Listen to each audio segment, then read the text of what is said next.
Hi, it's Erik and welcome to our video conversation this week. I want to thank everyone that took the time to come out to Eden Prairie to my Congress on Your Corner event. I will emphasize that these little mini town hall meetings are great opportunities for me to interact with you and get your feedback, your ideas, and allow me to more effectively represent you. Some of those issues we talked about, we also got in our questions this week. And the first comes from Kara in Chanhassen, who writes in, "Dear Congressman Paulsen, I'm a voter who resides in your district and am writing to you about an issue that is very important to me. I believe that every child has a basic human right to a family, and I am sure you agree. Unfortunately, current policy makes it difficult at times for families to adopt from foreign countries.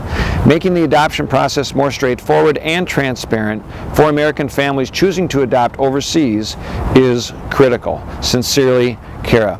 Actually, thanks for those great comments, Kara. A lot of folks don't understand. We should be continuing to celebrate the fact that so many Americans are willing to adopt and bring other children into their own families. In fact, the United States leads the world in international adoption. In fact, 50% of all international adoption comes from American families. But often, there's a lot of bureaucratic red tape, there's a lot of expense, and it's a difficult process. We passed bipartisan legislation this week that will allow the Department of Homeland Security to waive visa renewal fees if, in fact, the delay causes those expenses to be a part of the factor potentially for adopting children. We want to make sure that those extra costs are less regular, are not as much of a burden on these families. And so hopefully we'll see some movement forward to make adoption more economical and less costly and less bureaucratic for those that are willing to participate in that process.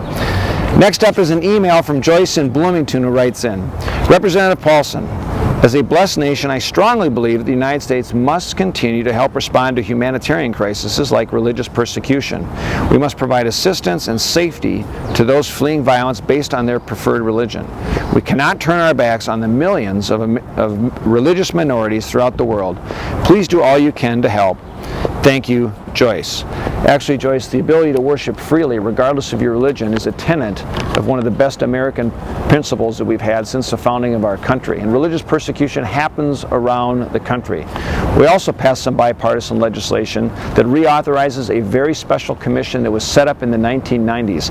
It's called the U.S. Commission on International Religious Freedom. And it draws attention by tracking violations of religious persecution that happen around the world, and then makes recommendations to Congress, the President, about what actions that we can take to help draw attention and then correct these tragedies that occur. So hopefully we'll see some action on that moving through the Senate as well down the road. Thanks for sharing your thoughts, your ideas, your comments. Don't hesitate to continue to reach out to me. You can reach me on Instagram, on Facebook, of course on Twitter, and on the website at paulsen.house.gov. Have a great weekend and a great week.